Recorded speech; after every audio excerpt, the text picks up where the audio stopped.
और देश में कोरोना पर अपडेट आपको बता देते हैं। 24 घंटे में मौत का आंकड़ा भी बढ़ गया। 24 घंटे में 959 लोगों की जान गई और 24 घंटे में 2,09,918 नए मामले सामने आए और 24 घंटे में 2,62,628 लोगों ने रिकवरी की।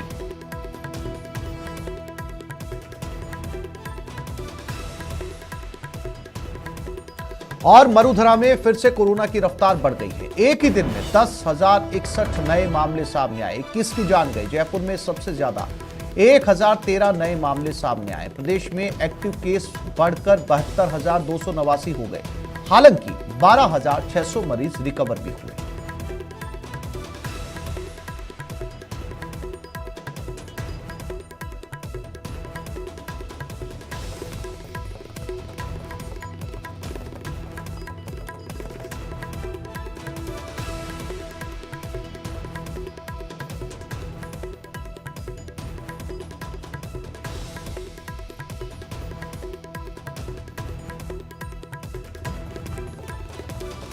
तो लगातार बढ़ते हुए मामले और प्रदेश में एक बार कोरोना के मामलों ने फिर से रफ्तार पकड़ ली है। यानी कि कहीं दूर दूर तक ये अंदेशा नजर नहीं आता कि ये आंकड़े अब कम होने की तरफ हैं। लगातार बढ़ते हुए आंकड़े और लोगों में एहतियात की बेहद कमी। गाइडलाइंस की अनदेखी लगभग सभी शहरों में, सभी गांव में, सभी कस्बों में देखी जा सकती है।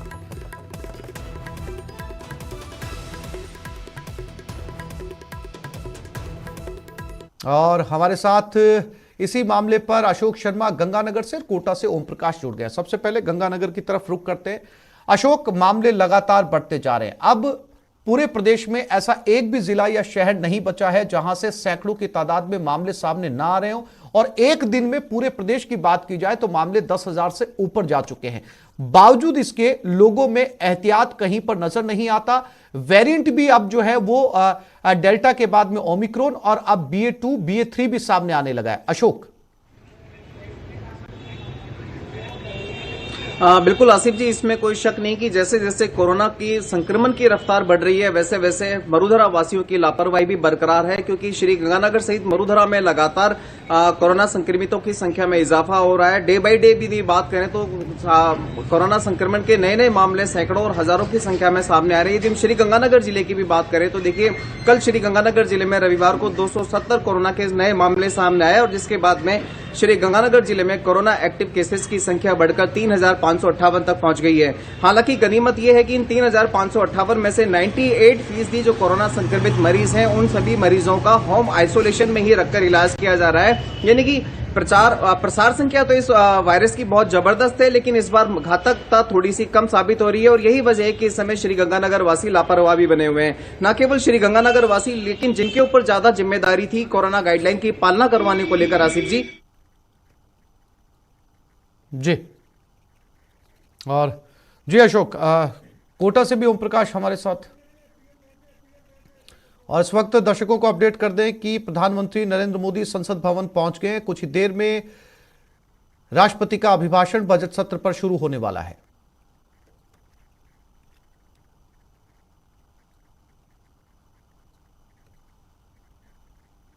नहीं था और सीधी तस्वीरें जहां पर पीएम मोदी इस समय संसद पहुंच गए हैं। बजट सत्र की आज शुरुआत, पहला दिन। यहां पर मीडिया को संबोधित भी करेंगे प्रधानमंत्री नरेंद्र मोदी। नरेंद्र मोदी बजट सत्र से पहले अपनी बात कुछ ही पलों में सामने रखने वाले हैं।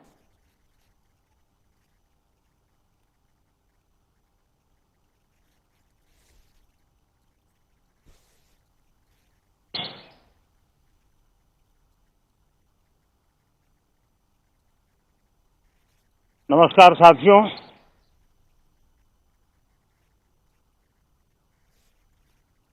आज बजट सत्र का प्रारंभ हो रहा है। मैं आप सभी का और देश भर के सभी आदरणीय सांसदों का इस बजट सत्र में स्वागत करता हूं।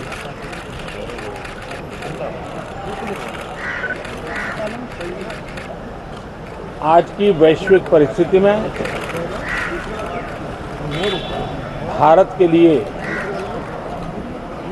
बहुत अवसर मौजूद है।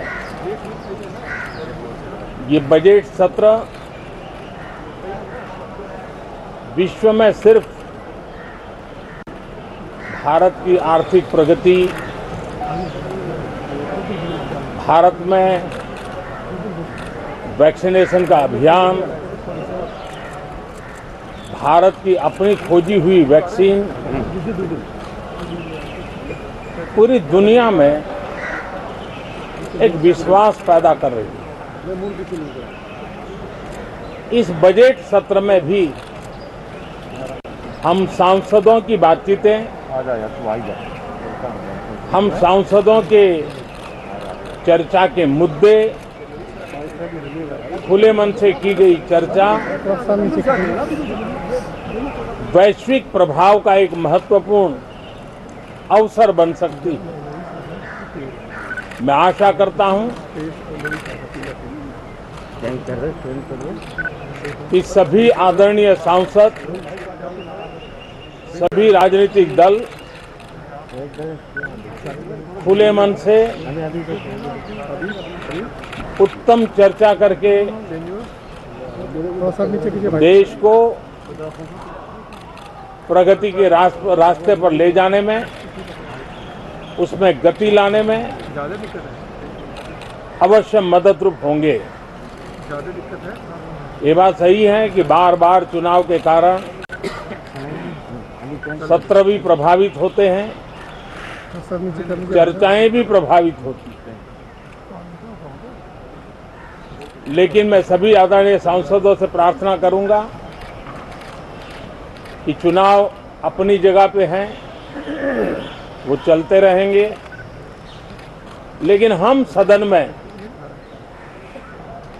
ये बजट सत्र एक प्रकार से पूरे वर्ष भर का खाका खींचता है और इसलिए बहुत महत्वपूर्ण होता है।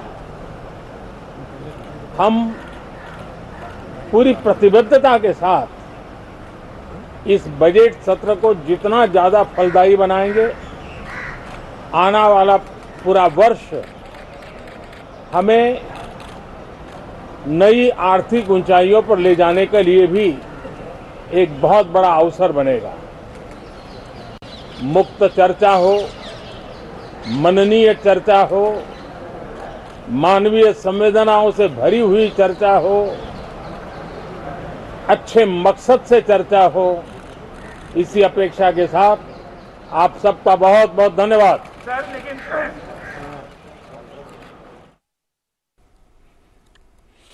तो आप देख रहे थे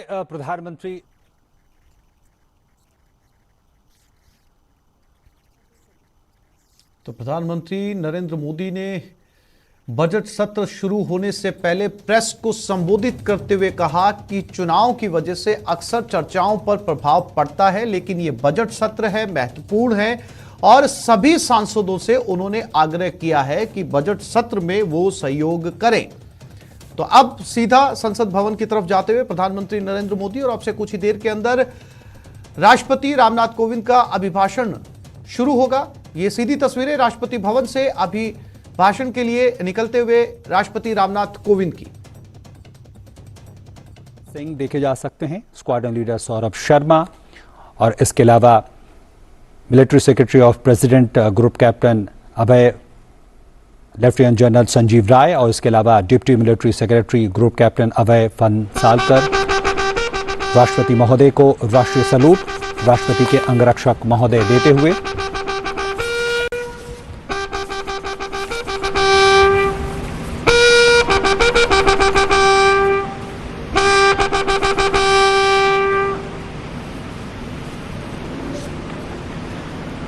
और राष्ट्रपति श्री रामनाथ कोविंद के राष्ट्रपति अंगरक्षक, जिसकी कमान है रेजिमेंट के कमांडेंट कर्नल अनूप तिवारी के हाथों में, जो इस वक्त वुलेवू घोड़े पर सवार हैं। इसके अलावा विक्ट्री घोड़े पर सवार रेजिमेंट के second in command lieutenant colonel Ramakant Yadav.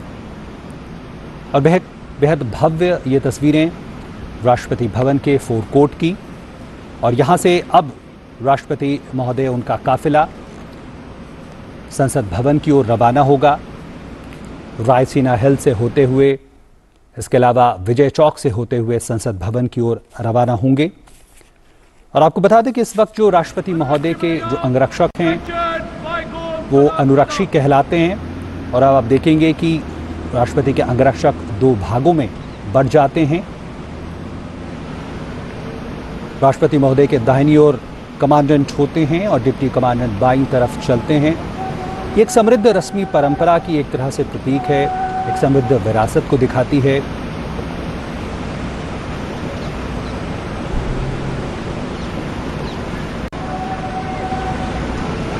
और राष्ट्रपति महोदय का ये काफिला संसद भवन की ओर बढ़ता हुआ, मनमोहक दृश्य राष्ट्रपति भवन का, रायसीना हिल जो अब एक तरह से रायसीना हिल और उसके आगे का पूरा साउथ ब्लॉक और नॉर्थ ब्लॉक का हिस्सा, और उसके आगे अब नवीनतम सेंट्रल विस्टा अब बनने जा रहा है। ये आप देख सकते हैं। राष्ट्रपति के अंगरक्षक ये अपने आप में एक अनोखी रेजिमेंट पूरी दुनिया में, और राष्ट्रपति के अंगरक्षक न केवल भारत बल्कि पूरे विश्व में सभी रेजिमेंटों में एक अद्भुत और विशिष्ट स्थान रखते हैं। और आपको बता दें एक बार फिर से, रेजिमेंट की कमान है कर्नल अनूप तिवारी के हाथों में, जो बुलेवू घोड़े पर सवार। इसके अलावा second in command lieutenant colonel Ramakant Yadav के हाथों में। और आपको बताएं कि राष्ट्रपति की अंगरक्षक टुकड़ी के सभी बलिष्ठ जवान अनिवार्य रूप से कम 6 फुट लंबे होते हैं। ये अंगरक्षक अपने हाथों में करीब 9 फुट लंबे भाले लिए होते हैं। इन जवानों की कदकाठी से मेल खाते हुए लगभग 5.5 हाथ ऊंचे घोड़े होते हैं। अब ये तस्वीरें आप जो देख रहे हैं, ये एक जो लंबी मीनार है, इसे जयपुर कॉलम कहा जाता है, जयपुर स्तंभ। इसका भी अपना एक इतिहास है। जब ये वॉइसरॉय हाउस था या अब जो राष्ट्रपति भवन है, तब आज़ादी के पहले जयपुर के महाराज मेजर जनरल सवाई माधो सिंह ने इसे उपहार स्वरूप भेंट किया था। और ये जो जयपुर कॉलम आप देख रहे हैं, बेहद खूबसूरत, और ये रायसीना हिल का पूरा दृश्य, मनमोहक दृश्य, राष्ट्रपति का पूरा काफिला अंगरक्षकों के साथ आगे बढ़ता हुआ। और ये बेहद खास मौका है कि जब साल की शुरुआत में बजट सत्र की शुरुआत होती है तो राष्ट्रपति महोदय अभिभाषण करते हैं, और भारत के राष्ट्रपति जिनमें हमारी सभी कार्यकारी शक्तियां निहित हैं, जो सैन्य बलों के सर्वोच्च सेनापति होते हैं और संसद के तीनों अंगों में सबसे महत्वपूर्ण संस्था के तौर पे भी राष्ट्रपति महोदय होते हैं, और संयुक्त बैठक को आज संबोधित करेंगे। एक बहुत ही मनमोहक दृश्य। और आपको बताएं कि ये राष्ट्रपति के अंगरक्षक रस्मी वेशभूषा में है, लाल रंग की वेशभूषा में है, जो खास तौर पर। एक छोटे से ब्रेक के लिए रुक रहे हैं, जल्द लौटेंगे।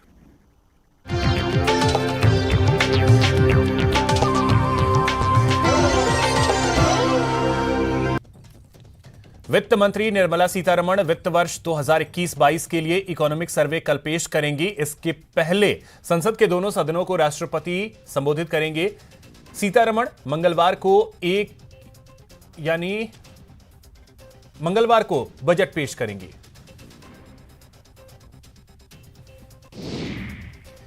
केंद्र पर किसानों के किए गए वादों को पूरा नहीं करने का आरोप लगाते हुए भारतीय किसान यूनियन के नेता राकेश टिकैत ने कहा कि कल कृषि मुद्दों पर देश भर में विश्वासघात दिवस मनाया जाएगा। इत्तेहाद मिल्लत काउंसिल के प्रमुख मौलाना तौकीर रजा खां की बहू रही निदा खान ने आज बीजेपी की सदस्यता ग्रहण कर ली। उन्होंने कहा कि 3 तलाक कानून लाने के कारण वे भारतीय जनता पार्टी में शामिल हो रही हैं। गुजरात एटीएस ने किशन भरवाड़ हत्याकांड में मौलाना कमर गनी उस्मानी को दिल्ली से गिरफ्तार किया। एटीएस गुजरात एसपी इम्तियाज शेख ने मौलाना कमर गनी उस्मानी की गिरफ्तारी की सूचना दी। राजस्थान में आज कोरोना के 10,061 नए केस सामने आए। 24 घंटे में 21 लोगों की मौत हुई, 12,600 लोग ठीक हुए। मुंबई में कोरोना संक्रमण के 1160 नए मामले सामने आए, जबकि इस दौरान 2530 लोग ठीक हुए, 10 लोगों की मौत हो गई।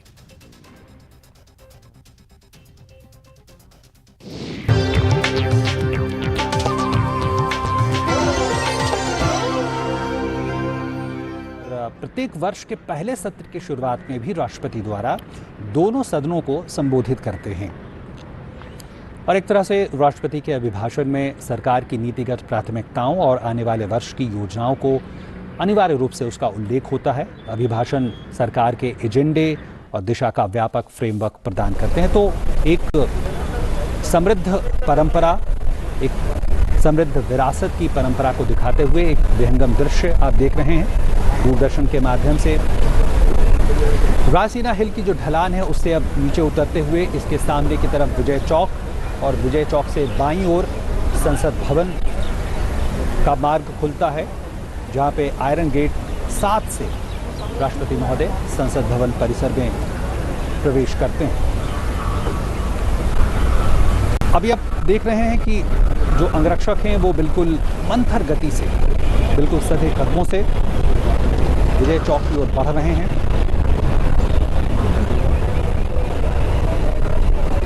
और राष्ट्रपति के अंगरक्षकों की बात की जाए तो एक समृद्धशाली इतिहास, ये रेजिमेंट का एक अपना इतिहास रहा है। और इस वक्त अगर हम बात करें तो आप देख सकते हैं कि जो सेरेमोनियल जो अंगरक्षक हैं वो 2 भागों में मुख्य तौर पर बटे हुए हैं। राष्ट्रपति के आगे चलने वाली टुकड़ी का नेतृत्व रफेल घोड़े पर सवार रिसालदार मेजर दिलबाग सिंह कर रहे हैं और भूरे घोड़े पर घोड़े पर सवार बिगुल बादक राष्ट्रपति महोदय के पीछे की तरफ आपको दिखाई दे रहे हैं। रेजिमेंटल कलर लेकर चल रही टुकड़ी की अगुवाई एरियन घोड़े पर सवार रिसालदार लखविंदर सिंह कर रहे हैं। पीछे चल रही टुकड़ी की कमान घोड़े गब्बर पर सवार रिसालदार राजेश पुनिया कर रहे हैं। और सर्दियों के दौरान पारंपरिक वर्दी और साज सज्जा में नीले और सुनहरे रंग की इस तरह की तमाम रंगों का उसमें शुमार होता है। लाल कोट कमरबंद के साथ होता है, सफ़ेद दस्ताने पहने हुए। और अब ये तस्वीरें आप देख रहे हैं, विजय चौक पूरा काफिला पहुंच गया है और अब वहां से बाईं तरफ मुड़ते हुए संसद भवन गेट, आयरन गेट नंबर 7 की ओर रुख करते हुए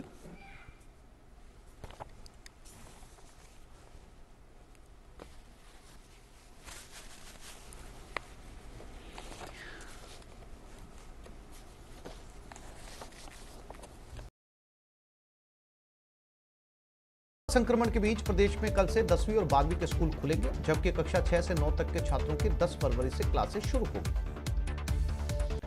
भरतपुर जिले के बयाना कस्बे से शुक्रवार को ट्यूशन पढ़ने गए लापता छात्र का शव सप्तकुंड की झाड़ियों में पड़ा हुआ मिला। पुलिस ने मौके पर पहुंचकर शव को कब्जे में ले लिया। कोटा में नयापुरा थाना पुलिस ने कार्रवाई करते हुए बाइक चोरी करने वाले आरोपी और खरीदार को गिरफ्तार किया। इसके साथ ही आरोपी के कब्जे से मोटरसाइकिल भी बरामद की गई। कोटा में बीते 24 घंटे में कोरोना से 3 मरीजों की जान गई, जबकि 486 नए कोरोना के मरीज मिले। जोधपुर जेल में बंद बलात्कार के आरोपी को अफीम का दूध पहुंचाने के मामले में अब पुलिस बंदी के भाई से भी पूछताछ करेगी। इस मामले में एक जेल प्रहरी को पहले ही गिरफ्तार किया गया। चूरू के सुजानगढ़ में कांग्रेस विधायक मनोज मेघवाल ने विरोध की आशंका से कार्यक्रम बदल लिए और सड़क का उद्घाटन नहीं किया। दौसा में रविवार की रात एक महिला ने फेसबुक लाइव कर खुदकुशी की कोशिश की। जैसे फेसबुक लाइव के जरिए दौसा पुलिस को उसकी जानकारी मिली, पुलिस मौके पर पहुंची और महिला को जिला अस्पताल में भर्ती करवाया। कोचिंग नगरी में नेत्रदान को लेकर अब जागरूकता बढ़ने लगी। पिछले 24 घंटे में 3 महिलाओं की मौत के बाद परिजनों ने नेत्रदान करवाकर मानवता की मिसाल कायम की।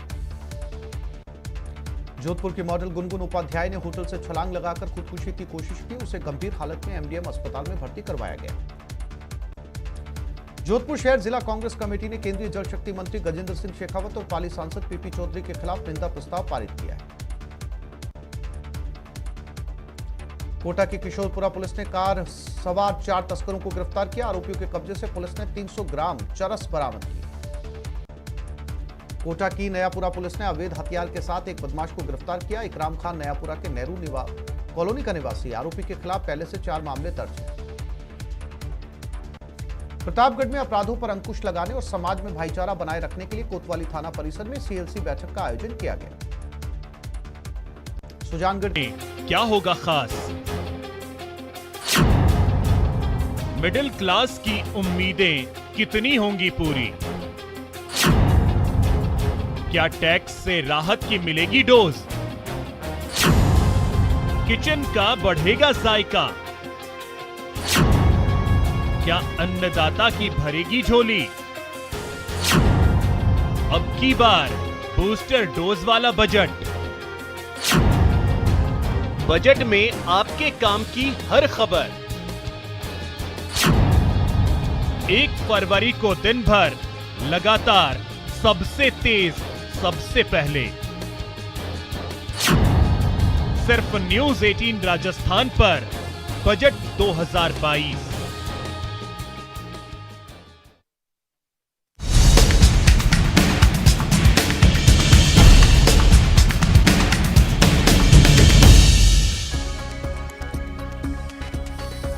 बजट सत्र में सकारात्मक चर्चा की उम्मीद। बजट